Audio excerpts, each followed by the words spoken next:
గుర్తుపెట్టుకో, ఇలాంటి మనుషులతో నువ్వు శత్రుత్వం పెట్టుకుంటే నీ పతనం మొదలైనట్లే అని తెలుసుకో. జాగ్రత్తగా చివరి వరకు విను.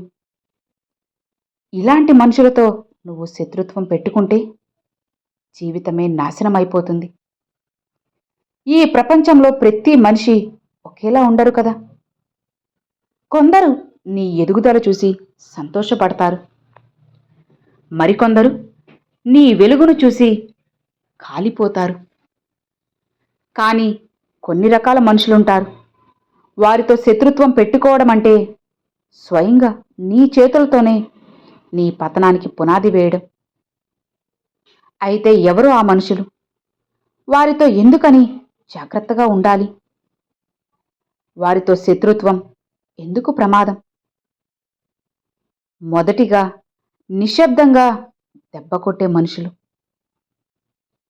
కొంతమంది ప్రత్యక్షంగా శత్రువులుగా ఉండరు, నవ్వుతారు, మాట్లాడతారు, నీతోనే ఉంటారు.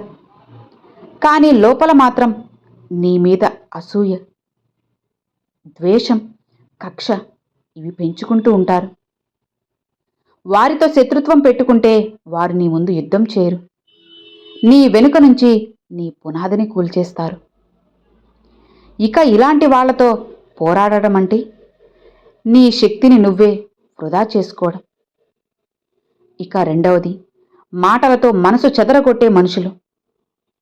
కొంతమంది ఆయుధం కాదు, వారి మాటే ఆయుధం. ఇక వాళ్ళు నీపై చెడు మాటలు పుట్టిస్తారు, నీ పేరుని పూర్తిగా చెడగొడతారు, నీ మీద అనుమానాలు నాటుతారు. వారితో శత్రుత్వం పెట్టుకుంటే మీ శాంతి పోతుంది, నీ దృష్టి చెదిరిపోతుంది.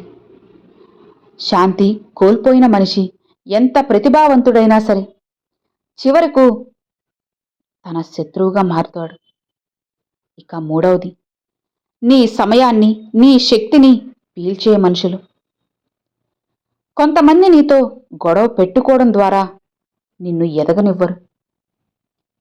నీ దృష్టి నీ లక్ష్యాల మీద కాకుండా వాళ్ళ మీదే ఉండేలా చేస్తూ ఉంటారు.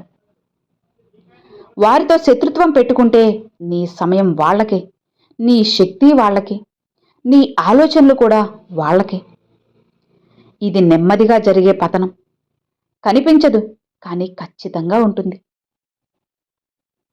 ఇక నాలుగవది, అధికారాన్ని, వ్యవస్థను వాడుకునే మనుషులు. కొంతమంది దగ్గర మాట కాదు, అధికారం ఉంటుంది. ఇక వారితో నువ్వు శత్రుత్వం పెట్టుకుంటే న్యాయం అనేది నీ వైపే ఉన్నా సరే పరిస్థితులు నీకు వ్యతిరేకంగా మారుతాయి.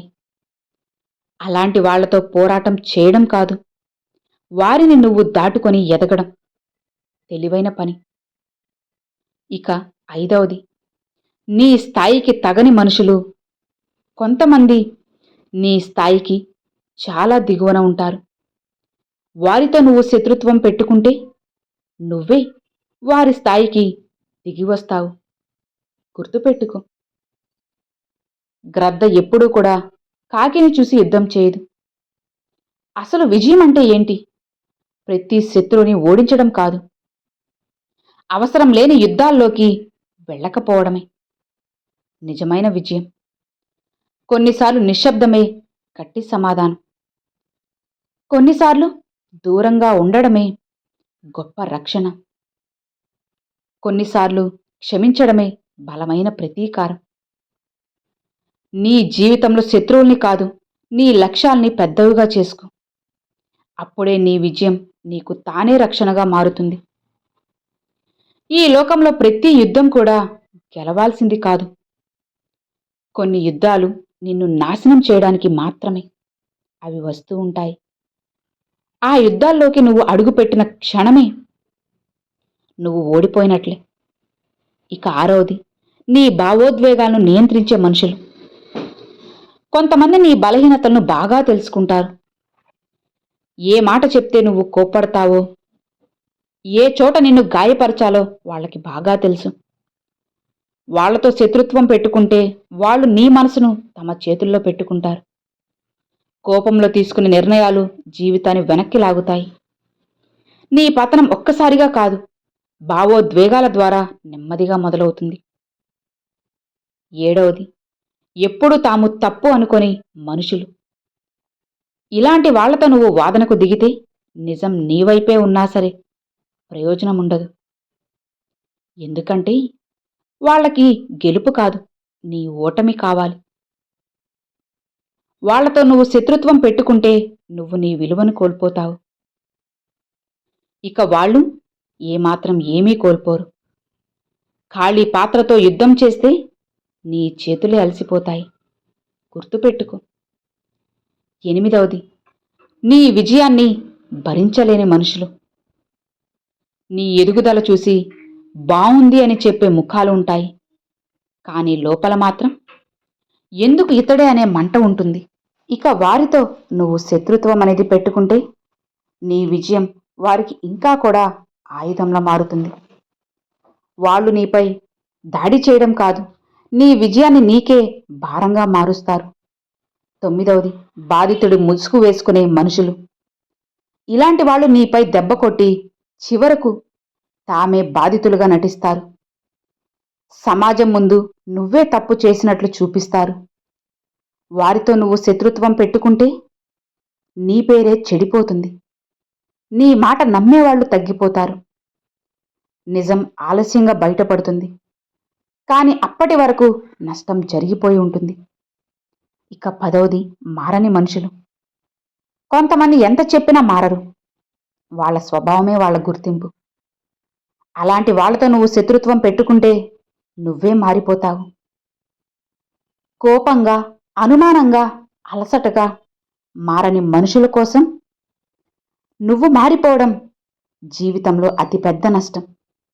అవునా? ఇక 11వది, నీ విలువను అవమానపరిచే మనుషులు. కొంతమంది నిన్ను నేరుగా అస్సలు తిట్టరు, కానీ మాటల మధ్యలో నువ్వు చేయగలవా, ఇది నీ వల్ల అవుతుందా అని నీలోనే సందేహం నాటుతారు. వారితో శత్రుత్వం పెట్టుకుంటే నువ్వు బయట యుద్ధం చేయడం కాదు, నీ లోపలే యుద్ధం మొదలవుతుంది. తన మీద తానే నమ్మకం కోల్పోయిన మనిషి ఇప్పటికే సగం ఓడిపోయినవాడు. 12వది, నీ నిశ్శబ్దాన్ని బలహీనతగా భావించే మనుషులు. నువ్వు మౌనంగా ఉంటే వాళ్ళు నిన్ను భయపడినట్లు అనుకుంటారు. నిజానికి అది నీ వివేకం. వారితో శత్రుత్వం పెట్టుకుంటే నువ్వు మాటల స్థాయికి దిగిపోతావు. నిశ్శబ్దాన్ని వదిలి శబ్దంలోకి దిగడం నువ్వే నీ ఆయుధాన్ని వదిలినట్లే. 13వది, నీ మంచితనాన్ని వాడుకునే మనుషులు. నువ్వు ఇంత మంచివాడివి కాబట్టి, వాళ్ళు స్వార్థపరులు కాబట్టి నిన్ను దగ్గరికి తీసుకుంటారు. వారితో నువ్వు శత్రుత్వం పెట్టుకుంటే వాళ్ళు నీ మంచితనాన్నే ఆసరాగా తీసుకుని నీ మీద వాడుతారు. మంచితనం బలహీనత కాదు, కానీ హద్దులు లేకపోతే అది శిక్షగా మారుతుంది.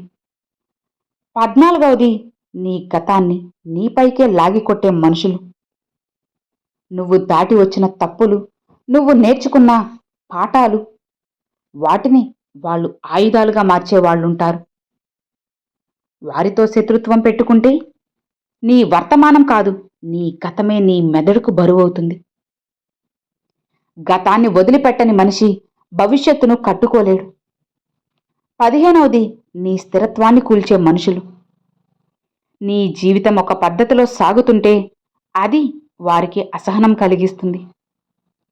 వాళ్ళు చిన్న చిన్న గొడవలు, అవసరం లేని సమస్యలు ఇవి సృష్టించి నీ మనసుని అస్థిరం చేస్తారు. వారితో శత్రుత్వం పెట్టుకుంటే నీ దినచర్య, నీ క్రమశిక్షణ, నీ లక్ష్యం అన్నీ కూడా క్రమక్రమంగా చెదిరిపోతాయి. స్థిరత్వం కోల్పోవడమే పతనానికి మొదటి మెట్టు. అయితే నీ యొక్క నిజమైన సాధన ఏంటి? శత్రుత్వం కాదు, ప్రతిస్పందన కాదు, సహనం దాడి కాదు, దూరం. ప్రతి మనిషి నీ యుద్ధానికి అర్హుడు కాదు. ప్రతి మాటకు సమాధానం అవసరం లేదు. ప్రతి అవమానానికి ప్రతీకారం విజయం కాదు. జీవితం నేర్పే మౌన సూత్రం ఏంటి అంటే, నీ స్థాయి పెరిగే కొద్దీ నీ చుట్టూ కూడా శబ్దం తగ్గాలి. శబ్దం ఎక్కువైతే నువ్వు ఇంకా దిగువ స్థాయిలోనే ఉన్నావని అర్థం. గుర్తుపెట్టుకో. అర్థమైంది కదా? Thanks for watching friends.